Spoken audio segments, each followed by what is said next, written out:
continue with Tigers Roy here, getting you ready for LSU and Alabama. And right now, as we do each and every week, we're joined by Brian Lazar of TigerBait.com. Good evening, Brian. How are you? Good, Tommy. How you doing tonight? Pretty good. I don't know what we can really say that hadn't been said yet about LSU and Alabama. But the first question for you, anything come out of Coach Miles' meeting with the media about 3 hours ago? Not really. You know, again, he was asked about the injury situation. And, you know, he just said that, you know, everybody's going to be able to play. And Craig Lawson apparently suffered a broken hand sometime in practice. I don't know if it was the end of last week, beginning of this week, because his hand's in a cast. Now, from what I've been able to gather, they're just going to pad it up and he's going to be able to play. I know I spoke to Kendrick Adams on Monday. He said he's fine. I know P.J. Lonigan has been practicing. Les Miles said today that James Fampley's ready to go, and he's the starter at fullback. So, you know, Les, again, you know, he was asked, well, what are you going to do with the offensive line? Is everybody back? Are you going to, you know, start Lonigan, move Hebert back to guard with him and Blackwell, or stay with Blackwell and Williford, and, of course, Les Nance. And, you know, asked about with Alabama, right, you know, 2 tight end, 2 wide receiver alignment. Are you going to stay in the base? Are you going to still use the nickel? And again, Les wouldn't answer. So a lot of things as regards, you know, the plans and the strategies. We just have to wait till Saturday night. Brian, we're visiting with Brian Lazar of TigerBait.com. Brian, what do you see as the keys to LSU having a win? Well, I think that there are 2 areas. I think one is the passing game has to be effective. I think whether it's Jared Lee or Jordan Jefferson, I think they're going to have to make it LSU situation on the outside with Ruben Randall and Odell Beckham against Alabama's corners.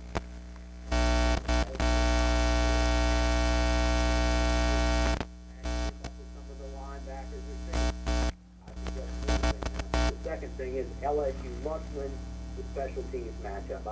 I think it'll be very hard for LSU to win this game if they do not win the special teams matchup. Brian Lazar, tell folks what they're going to get when they go to TigerBait.com leading up to the game and, of course, after the game. Obviously, plenty of coverage. You know, we've been on the site for almost a week now leading up to this game with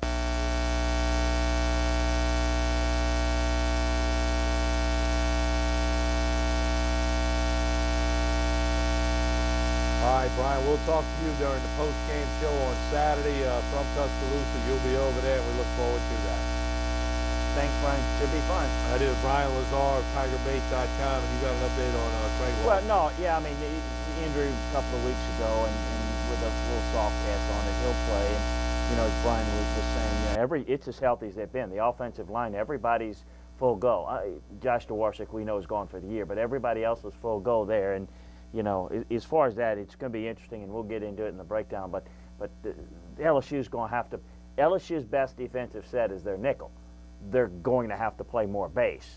They get run out of the game if obviously they have to play an enormous amount of nickel against the 21-22 personnel that Alabama plays. Here are some comments from Coach Les Miles and players about this LSU team and where they're at rolling into this matchup against Alabama.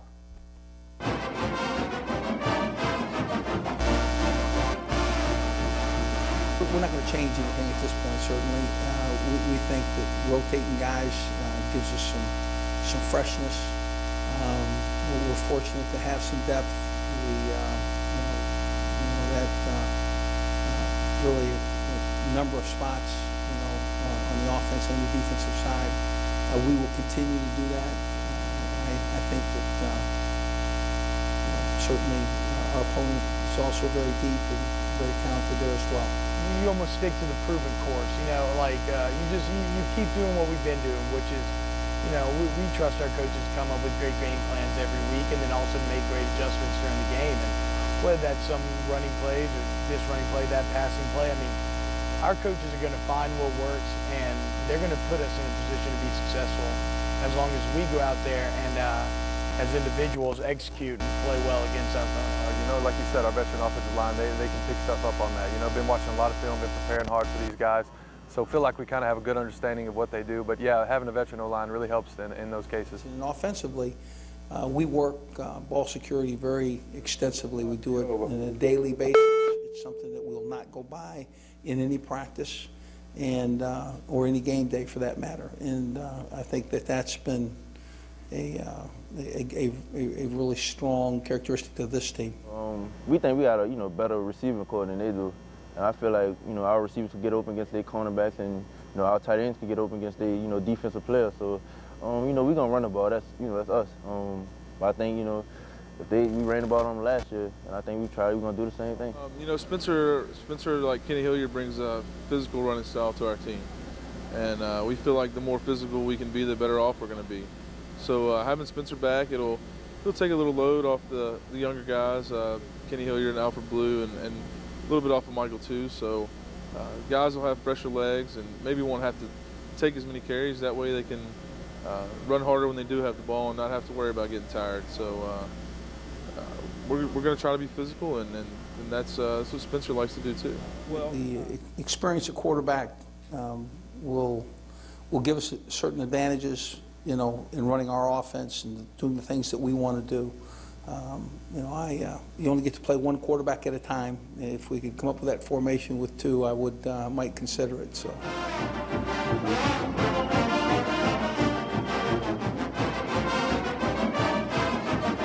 Chris Landry, let's talk about the LSU offense. Save the quarterbacks for the next question, but let's talk about the running backs and the receivers and what they're going to have to do Saturday night against Alabama. Well, I really believe a low-risk passing attack is really something that they need to exploit here. I think you got to test Alabama's speed a little bit. I think they're a little quicker than people give them credit for, but I still think LSU can have an advantage on the perimeter in the short, low-risk passing game.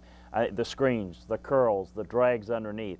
The short throws, I think, are going to be crucial to opening up some interior run creases. I don't see anybody really running the football right at Alabama consistently for a long period of time with a great deal of success. But I do believe, and I do believe that if the perimeter runs and the misdirections, they do a good job of leveraging the run game. But I think you can work the quick hitting passing attack, the short passing game that can really open things up there. I think you got to find a way to develop a passing game rhythm that, quite frankly, Tommy, it wasn't needed as much when you blow teams out. I think that rhythm is going to be important. Two quarterbacks, it is an advantage if it's used properly, but if it breaks rhythm, it could be a real negative, because I think that rhythm is going to be really important here. This Alabama defense is not like any that LSU's faced, and the flip side's true too. Speaking of the quarterbacks, as you heard Les Miles say, if he could play both and figure out a way to do that, he may do it. Here's some comments from Coach Miles and the players talking about the two LSU quarterbacks. Obviously, Jarrett Lee, he will start the game, and Jordan Jefferson, who has gotten a few more snaps each week since his reinstatement to the team. Here now are those comments.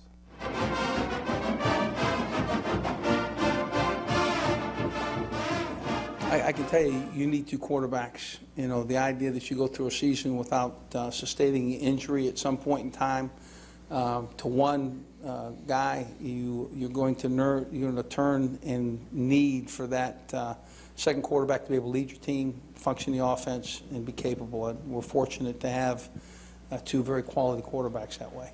We have two quarterbacks that could be starting pretty much anywhere in the country, and we know that. And we have faith in both of our guys, and they go out there and they execute and they work so hard, spring, summer, when practice starts, that they really build that trust. We have trust in both of them. We definitely have the experience. Me and Jordan, we played in big ball games, won big ball games, so we understand what needs to be done. So, but we're excited. We just got to stay focused and manage the game. Jarrett's got a lot of football under his belt now. He's been the starter for 8 games, and he's done a tremendous job. He's more mature, and he definitely understands how important this game is, and we look for Jarrett to play a great game this weekend. Well, I don't think their quarterback struggled against us last year, and I thought they played really well, and I think that was, a big difference in the game, and I think both of their quarterbacks are playing extremely well, even though, Jarrett Lee is, sort of played a lot more. but Jordan Jefferson has complemented him extremely well when he's come in and done a little bit different style stuff that creates, a lot of preparation time. But they have good skill guys. They can run the ball. They have good balance. I think, the things that you have to do to try to stop the run sometimes can open up the passing game, and they've been able to take advantage of that. And it's because the quarterback has played extremely well for them.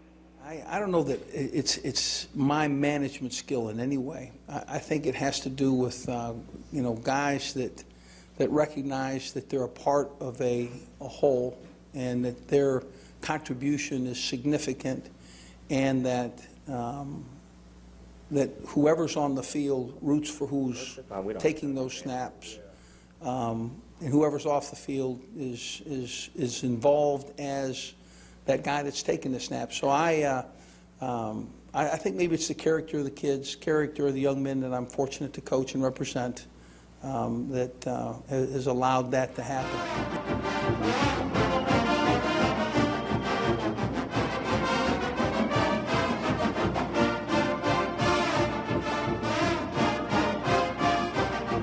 Before we go to the next break, Chris, both quarterbacks need to be efficient and productive for LSU in this game. Jarrett Lee will start. Jordan Jefferson is going to play. You heard Coach Saban, Coach Miles both talking about it. But bottom line, both guys are going to have to be efficient and productive. Well, they will, and what's going to be interesting is it certainly worked to this point of the year.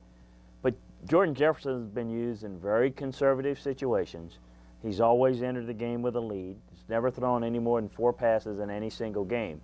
So, how is, when he enters the game, how is the pace going to be? And at that point, is it going to be similar? Will they be behind? Will it be even? It'll be interesting to see how the pace and flow and the rhythm of this offense in a game where points in field position are going to be more at a premium than they have been before. I think it's going to be very, very, very pivotal, because you can't hide the quarterbacks. I don't care who they are. When we come back, we're going to get on the other side of the ball, talk some LSU defense, still going to talk some special teams. We'll still have our run through the athletic department about 30 minutes from now. A lot more to come. No question about that. Chris Landry, NFL scout, Fox Sports football analyst. I'm Tommy Christ, and you are watching Pelican Sports TV. Tigers roar. Baton Rouge, Lafayette, and New Orleans.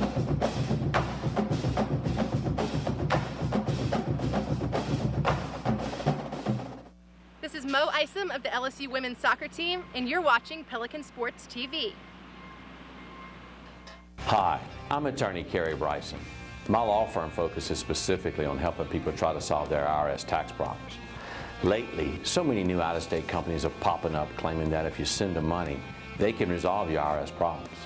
Well, what happens if they don't? Do you hire an attorney?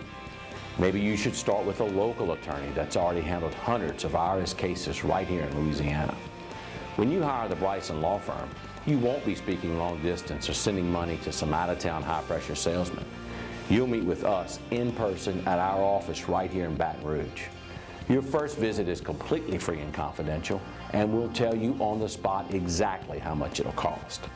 So if you're hiring a company to resolve your IRS wage levies, bank levies, or tax liens, check their reputation first, then call me, Kerry Bryson, or go to BrysonLawFirm.com. If you're a Louisiana resident and you have an IRS problem, hire a Louisiana attorney, Kerry Bryson. Hello, my name is Debbie. Welcome to Debbie's Bridal, a formal affair.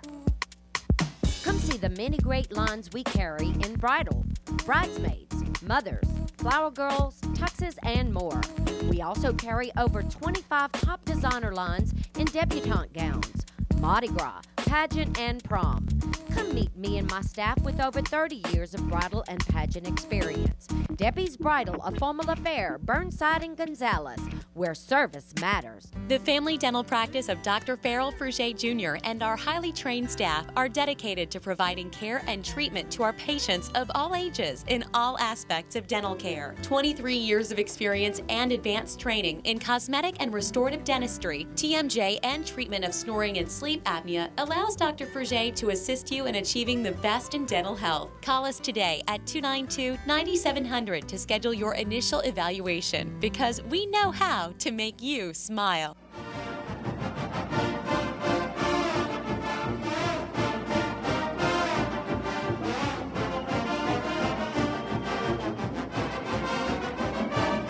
We mentioned that the offense with Jared Lee, Jordan Jefferson, and cast of supporting characters are going to have to be efficient and productive. The LSU defense as well, Chris, is going to have to be start off by stopping the run. Don't let McCarron have an All-American kind of night. A big chore for the LSU defense. Well, this is the strength that this LSU defense is a great defense and doesn't have to take a backseat to anybody as well. They need to be themselves. They shouldn't be anything different than they have been. They rally to the football very well. It's the most athletic defense I've seen in the country. It's the most physically gifted defense I've seen, just in terms of individual talent in the country. I think what's going to be interesting, and I alluded to it earlier, their base, their most effective package is not their base, it's their nickel. And when they can get Tyrann Mathieu on the field, they've not faced power type attacks. This is the first really power run attack that they're going to face. Now, they see it a lot in practice, but how effective can they be? It's John Chavis gives up size for speed. So how effective will they be over the long haul?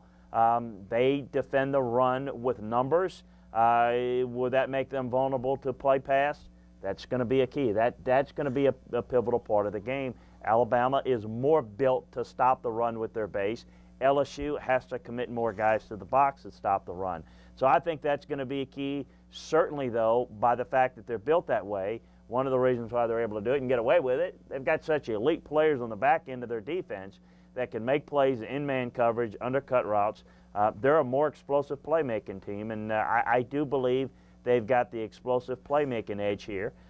Maybe not as fundamentally and technique sound, but boy, they do a good job. See, they don't wrap up and tackle as well, but boy, they rally to the football and play the ball carrier, whether in the passing game or the run game, extremely well, and that's going to have to be the case again today, this weekend. Here are now some comments from Coach Les Miles and the players talking about the LSU defense again. All phases of the game, everything's important Saturday night. Everything's important.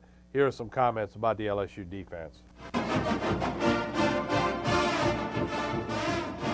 I see our linebackers really coming of age and playing better, and I think the good news is we have a number of guys that are ready to take the field and play and give us quality reps, and they have to play well in this game. This is a game where our linebacking core is going to have to step in there and plug some gaps and be great tacklers. The good news is we can get some secondary into that as well, and it's yeah, I think the linebackers certainly have improved as the season has continued.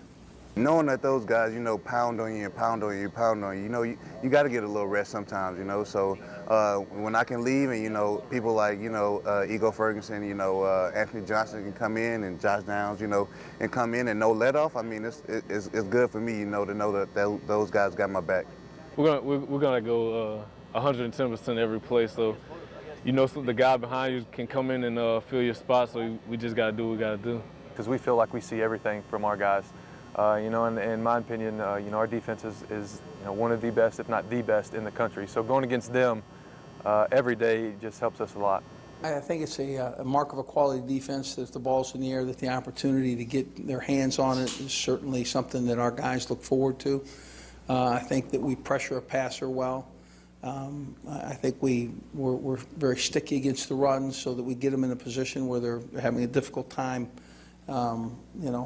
running for yards. And I think I think the contact that takes place, when our defense is on the field is very sincere, and it requires a ball carrier to hold on to the ball. So I think that piece is again, a characteristic of a great defense. Focus every week. I mean, all summer long on takeaways or everything like that. So we just got to go into the game with the mindset of getting to the ball and just whenever the ball's in the air, you feel like it's ours, and whenever we tackling, just script the ball and everything like that. That's why you play the game. I think there's a great deal of speed and want in our defense, all 11 guys, and I think the advantage at times certainly is the ability to maneuver into the spot to make the tackle. And you know, I think there's some advantages to strength and quickness, not necessarily size.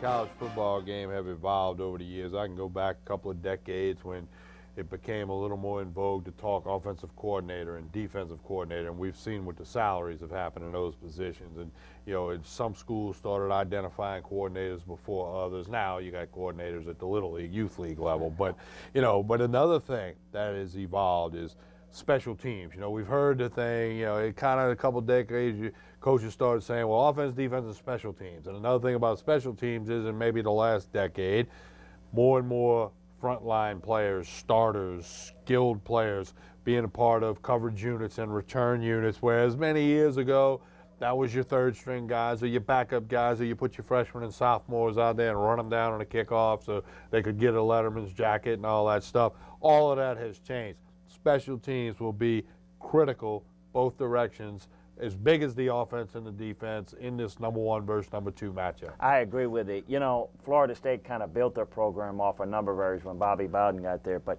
he focused on special teams and getting the best athletes, and it turned some games around but prior to them getting the best players, and it started to build momentum. Frank Beamer at Virginia Tech, another example. There are many others, but we'll move on that. Right. You're right. It's a third of the game, and it's not a third of the snaps, but it affects both the offense and the defense, and there's no question it's going to be a big advantage. I do think coverage units, LSU has been outstanding, their punt coverage.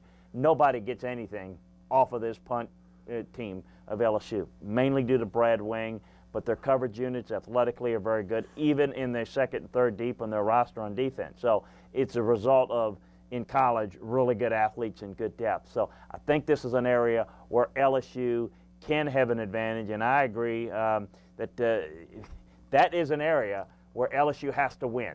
They normally win the special teams battle. They got to win it here. I think that's an area of advantage that they have, and that if they don't exercise that advantage in this game, I don't think they'll win the football game. But I think this is an area where they could really turn the game or turn the tide, pardon the pun. And you've mentioned this before, the hidden yards. And I'm going to give everybody an example of hidden yards. Let's say Alabama gets the ball first on their 25-yard line, 3 downs and they punt.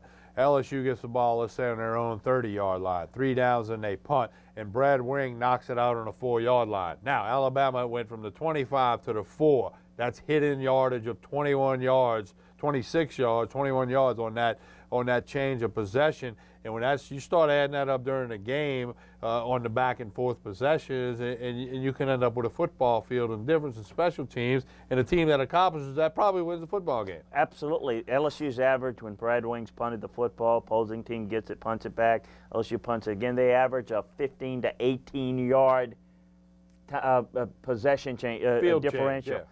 Well, I mean, that's almost 2 first downs.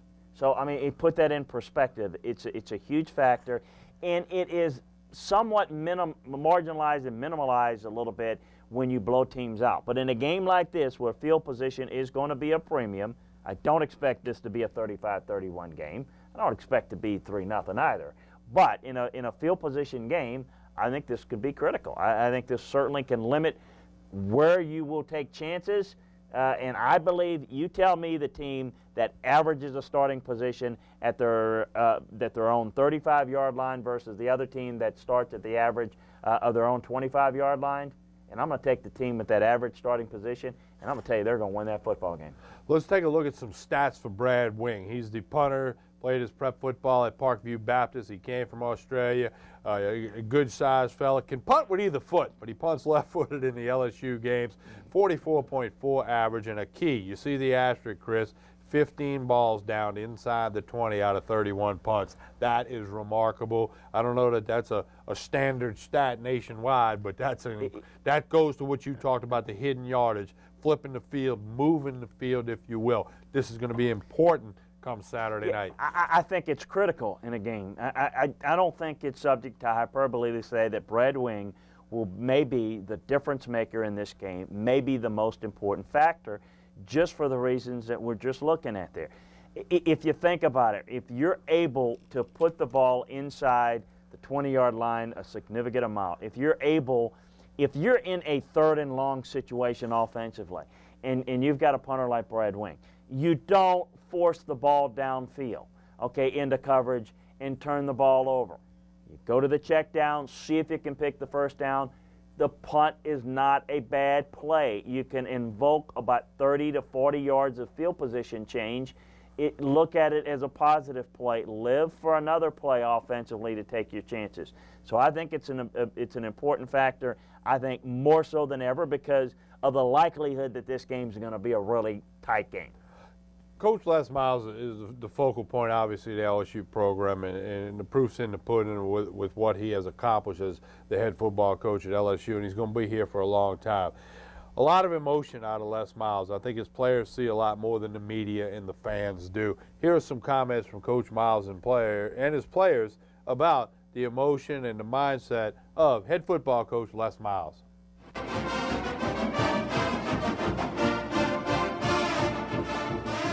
We have a very emotional coach, and you know, I think that kind of goes along with our play. You know, Coach Miles eating the grass situation. You know, it just shows his dedication to the game, which I really think emulates our whole behavior. He's one of those guys he'll joke around, but at the same time he know when to be serious. There are times that, as the coach, that you enjoy the enthusiasm of your team, and if you can't recognize youth and happiness and want to play, and if that doesn't make you smile, then I think at least it's a mistake for me. You know, we get up early, coaches, and we go in early and we work till late, and at some point in time, it's time to play. And play denotes, you know, certainly something that you've planned to do, but something that should also be fun. That's a big deal for us to see a coach who's calm and collected. It keeps us calm, and for him to deflect media attention and not put too much emphasis on it, it trickles down, and we're going to try to do the same thing.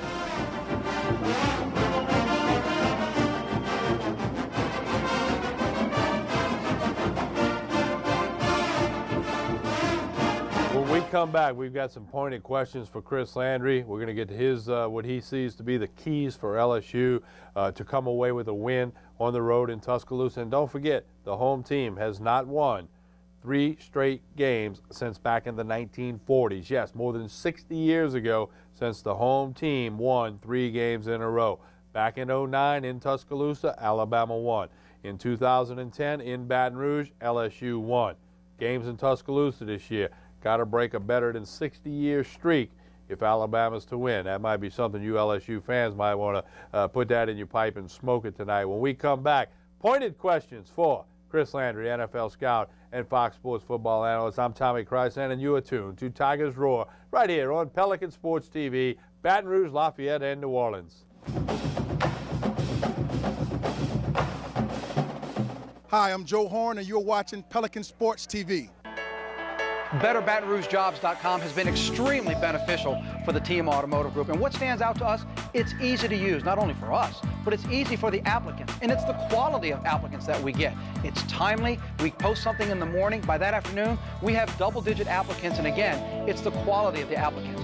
Employers, now is a great time to hire, recruit, and look for potential new employees. BetterBatonRougeJobs.com. It's free for job seekers and great for business. You're on the same flight. We'll be on the same plane, Yeah, regardless. when we should work. Anything together? Do we know that?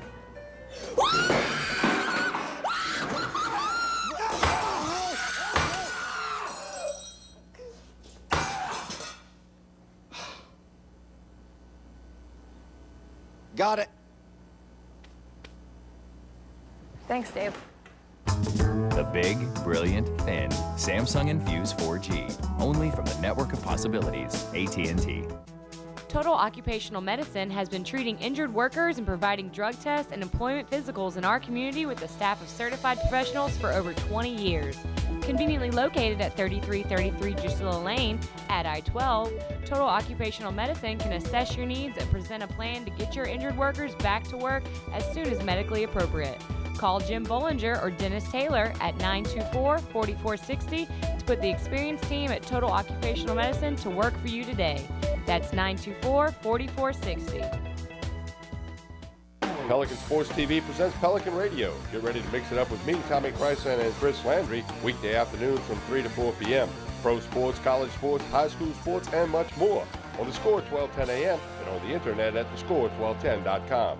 40 years, 4 decades, nearly half a century. That's how long the citizens of Greater Baton Rouge have chosen Richards Honda. A simple, sincere, and honest process. Louisiana's oldest and most experienced Honda dealership for over 40 years, Richards Honda.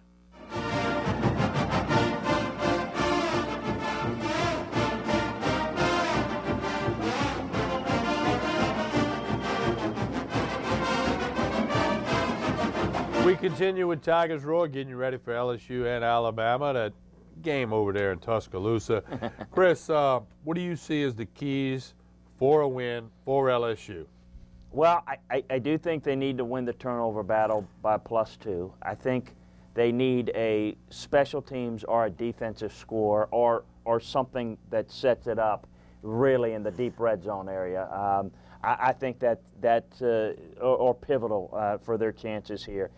I think they need to get not only efficient quarterback play, but they're going to need to get some big plays in the passing game, and particularly from Jarrett Lee. When Jordan Jefferson's in, he's going to have to make a couple of plays in the passing game. And when I say big plays, it doesn't have to be the 50-yard variety. I'm talking about 3rd and 8. They're going to have to step up and make a play, look down to the gun barrel and make a good play. I think that's important because with these defenses, while I think both of these teams can run with some success, they're going to have to work their way around to it. They're going to have some pass successes in order to run. I think also the defensively for LSU, the play of the interior of their defense, their defensive tackles and their linebackers are going to be key, the biggest key to defending Alabama's running game. If they give up ground, they really don't have much of a chance of slowing down Alabama, and they have very little chance of winning over 4 quarters. If they're able to hold their ground for 4 quarters, they got a real good shot. So I think those are keys. And that special teams edge that I think LSU has, they've got to take advantage, exert that to their advantage in this game, which, again, they've done it most of the year, but it's just been part of the piling on process. I think it may be the determining factor of whether they can win or not. Chris Landry, let's talk about Alabama. What's the best thing? I mean, let's forget offense, defense, special teams. Let's throw it all in together. What's the best thing about this Alabama football team that you've seen? You've looked at every game tape through 8 games. What's the best thing? They don't make a lot of mistakes. They don't give you many chances. Yes, they're talented. Yes, they're physical. Yes, they're big. Yes, they're athletic. But they're so well coached. You don't get them out of position. You can beat them, but you got to beat them athletically. Last year's team, a little bit younger, defensive end, thought he could get upfield. Certainly was not supposed to get upfield on that play. Get caught on the reverse. The safety bites on the big play to Randall. Not as likely to see a veteran team that's got more of that coaching in them. So I just think they're just the impressiveness is their overall fundamental discipline. And what is the one thing when you look at this Alabama team that you see is a weakness or something that an opponent should exploit? I think it can knock the ball loose on their return game. I think Marquise Mays can make a big play. This is why it's pivotal. I think he can return one on you. I think he can also knock the ball loose too. They don't. Their returners sometimes, it's not that they don't protect the ball well, that they try to get a lot out of their return game, and sometimes at the expense of not protecting the football. So getting a big play there, getting a strip is big. I do believe you can attack the edges in the short passing game. Maybe if you can get them in space, then I think LSU has an advantage. Not many other teams do, but LSU has the athletic advantage to get Alabama in space. If they can do that, they can make some plays against this Alabama defense. The problem is they are so well positioned You normally don't get that many chances, but that's where I think you can attack them. What's the best thing about the LSU team after you looked at all the tape through 8 games? Athletic playmaking ability. I mean, they're a pretty easy team to break down on film. It's not what they do schematically that beats you. There's not a lot of secrets. They're athletic, they're deep, they can roll 10 guys in on the defensive line, they can roll a whole bunch of guys into the secondary, 4 corners, 4 safeties. The linebackers are playing a little bit better than people might think, but they're great up front and then on the back end. And offensively, good play up front on the offensive line. They're physical with their downhill running game, and they protect the football. Yes, it's a risk-averse offense, but they're very efficient when they take chances. I think they've got playmakers on defense. I think they got playmakers on the perimeter and in the passing game. I think they got playmakers at running back. They just are loaded with playmakers and a lot of depth so that their playmaking ability extends through 4 quarters because they've got fresher legs in all of those positions. And what is a weakness, or what is something an opponent would want to attack against LSU? Well, listen, I think the defense is undersized. If you have a power attack, if you have an advantage, I think you can run the football at LSU. You have to be really good to do it. Alabama is, and I think there are a few other teams are, but not many. I think if you can force LSU into 8 and sometimes force 9-man fronts, well, then you've got some advantages in the passing game, even against their athletic corners and safeties. Those guys are going to have to be deployed in the box if they can't defend with their base. I think that's where you got an advantage. And it won't be over a short span. It usually would show up over 4 quarters. I think the real key is, and I'm going to go into this and say, that LSU's ability to defend the run, how well can they defend the run with 8 in the box, and how well can Alabama defend the run with their base set with 7. I think that's the key, but I think that you can eventually, if you're Alabama, you could eventually wear down this LSU defensive front if you're patient enough, and then that's going to create some big play opportunities. When we come back, we'll take our weekly run through the LSU athletic department, including hearing from Ronnie Rance of Sports Shorts TV and Sports Shorts Radio. He'll update you on what's happening with LSU baseball. Got a little purple and gold World Series going on the heel of the Cardinals Major League World Series win. We'll tell you about all of that and a little bit more. LSU Alabama getting you ready. We'll let you know about the Chris Landry Show tomorrow, Pelican Sports Radio, and a post-game show Saturday night. It's all still to come on Tigers Roar, Pelican Sports TV, Baton Rouge, Lafayette, and New Orleans.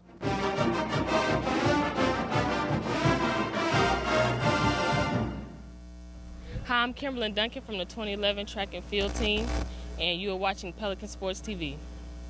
It's time to score double points. Papa's in the house. Get double points every day to earn free pizza fast with Papa Rewards at papajohns.com. The best way to kick off game day is with a better pizza, a Papa John's pizza. Plus, get a large Works pizza or a Tuscan 6 cheese. Your choice, just $11 each. Get double points every day at papajohns.com. Better ingredients, better pizza, Papa John's.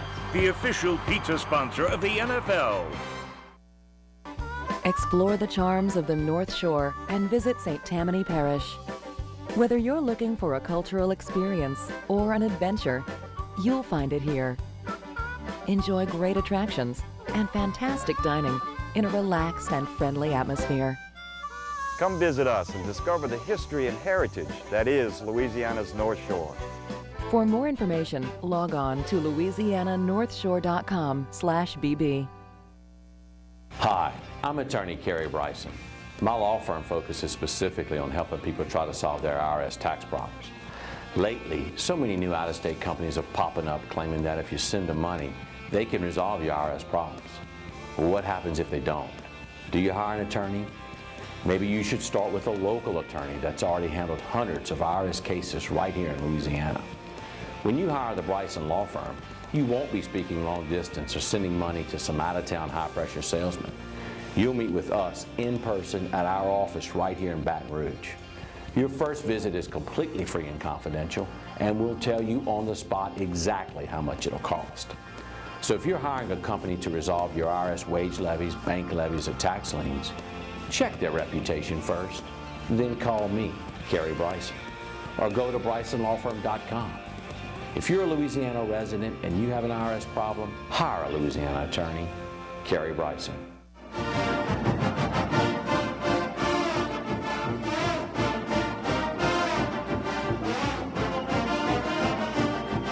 Right now, we're going to take our weekly run through the LSU Athletic Department. Tigers Roar airs each and every Wednesday night from 8 to 10 p.m. live, 2 hours on a Wednesday for you. If you're catching this Thursday, Friday, or Saturday, you got a replay going, but we appreciate the folks catching the replay on the many outlets, including WHNO TV Channel 20 in New Orleans, 5 to 7 on Fridays. Our weekly run through the LSU Athletic Department. First up, some kudos to LSU swimmer Amanda Kendall, who earned 4 gold medals in the Pan American Games. She's a junior from Fairfax, Virginia. Tip of the hat to Amanda Kendall. Volleyball, Coach Fran Flory's volleyball team, they continue to roll on. 15-8 overall, 8-5 in conference play. Their next volleyball match will be Friday, November 4 at Auburn, not too far from Tuscaloosa. They'll get that going at 7 p.m. The soccer team, Coach Brian Lee's soccer team, opened the SEC tournament today and were defeated by Auburn 3-0. So hope Brian Lee and the soccer group can get that thing going a little bit better in the rest of that SEC tournament. A lot of soccer players got some awards. You see some of them with postseason honors. Chapman, Boudreaux, Martineau, Arlett, and Callaway. Tip of the hat to those 3 seniors and 2 freshmen. Good to see freshmen getting postseason honors. Right now, it's time to be joined by Ronnie Rance of Sports Shorts TV, Sports Shorts Radio. Ronnie, good evening. How are you? Hey, Tito. How you guys doing? We're doing well. Give us the very latest on Coach Paul Maneri's LSU baseball team, kind of wrapping up the fall. Yeah, the Tigers are in their little end-of-the-year World Series, the Purple and Gold Series. It's a 3-game series. They play the 3 games kind of regardless of what happens. You know, the Purple team actually yesterday, which the way they do it, TK, is real simple. They split the team in half. They're purple and gold. They pretty much try to balance them out somewhat evenly. Javi Sanchez, the LSU third base coach and hitting coach, coaches the purple team, and then Will Davis, the first base coach for LSU, one of the other assistants, coaches the gold team, and they have a little fun. And back when I used to play, we used to call it the Pizza Bowl, because whoever won 2 out of 3, the winning team ate pizza while the losing team ran around the ballpark and had to watch while the other guys were eating. But yesterday they played game 1. The purple team won 6-1. Kevin Gosman, who more than likely is going to end up being the ace of the staff, was dominant in his 3 innings of work. You know, Gosman, we've talked about a lot on this show, 92 to 98 miles an hour, going to be a, first-round pick. After this year, he's draft eligible after his sophomore year, so Tiger fans will probably realistically only get a chance to have him just this season. He threw on the mound. LSU shortstop Austin Nola and junior second baseman Casey Yoakum, they had a couple of RBIs. Austin Nola's had a very good fall. His brother actually pitched on the mound today, TK. I have not spoken to Javi Sanchez. They had a call in trying to get some info on that. We'll have a lot more info on LSU baseball next week. Paul Maneri is actually going to be a guest on Sports Shorts Radio this Saturday morning, which we do Sports Shorts Radio 10 to noon on 104.5 FM. When we'll have Paul Maneri on for a little segment, and he'll kind of give us a little recap of the fall.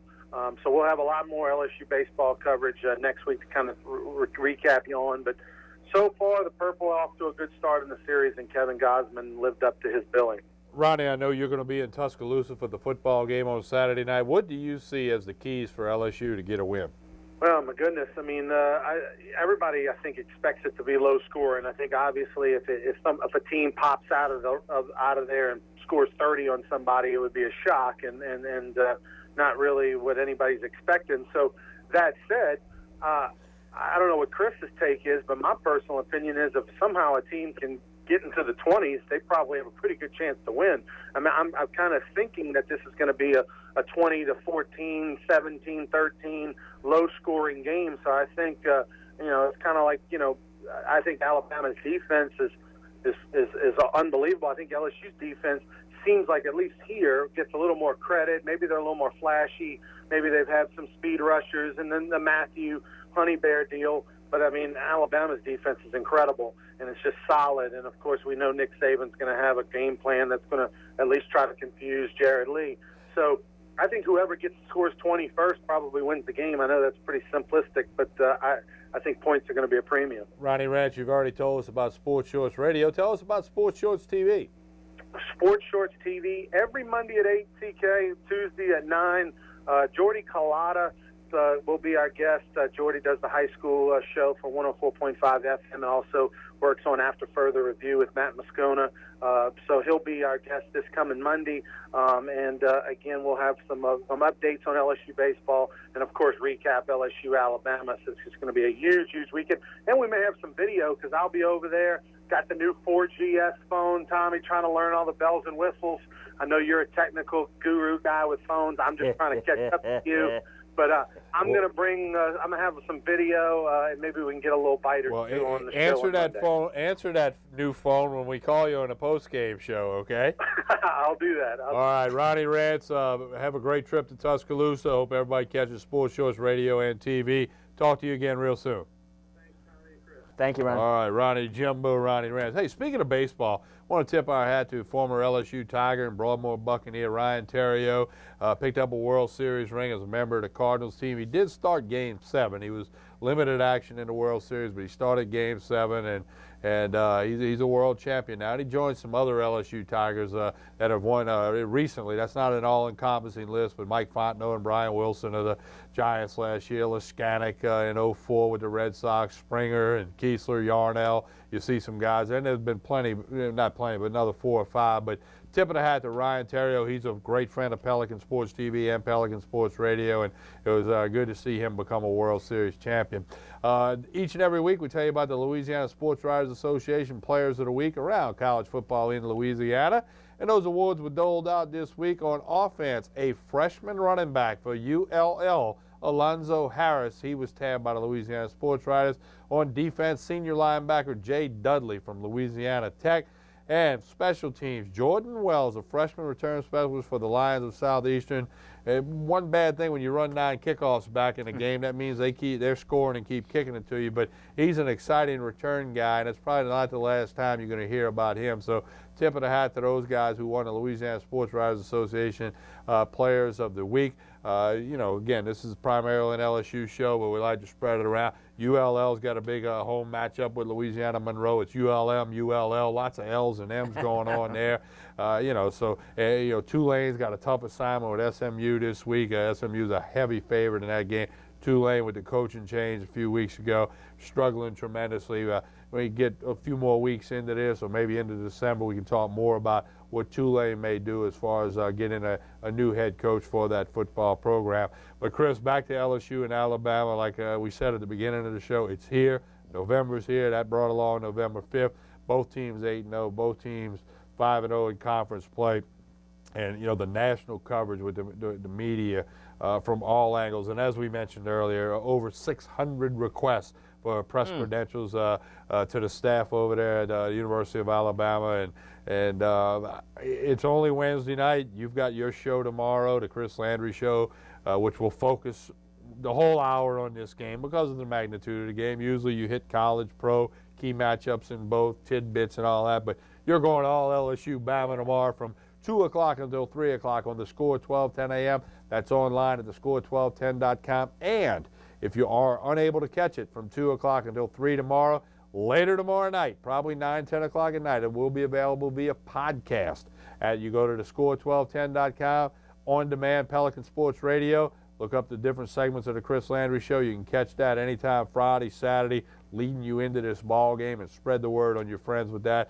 I know you're looking forward to an incredible 1 hour on one football game. Yeah, that's I thought about it, and I know that's what everybody's thinking about. So why really get into discussing much, even for a couple of minutes, about Kansas State and Oklahoma State, which could be, really Oklahoma intriguing. State could be in New Orleans on January 9th. Absolutely, but we'll have time to talk about it next week in other forums. Saints got the Bucks. Saints had their problems last week. There's other things, but this is just so important. I think we'll go into it in depth, bring in some things to the table that you may not have thought about and that I've uncovered in the film grade breakdown. So it's going to be a lot of fun. Game's a lot of fun. I think everybody's maybe tired of talking about it, but I think it's going to be a real good matchup, one we, as you mentioned, we all should appreciate. So take a listen tomorrow. Look forward to getting down deep into it. And following the Chris Landry Show, as we do Monday through Fridays on the Score 1210 AM, the Score1210.com, it's Pelican Sports Radio. Chris Landry,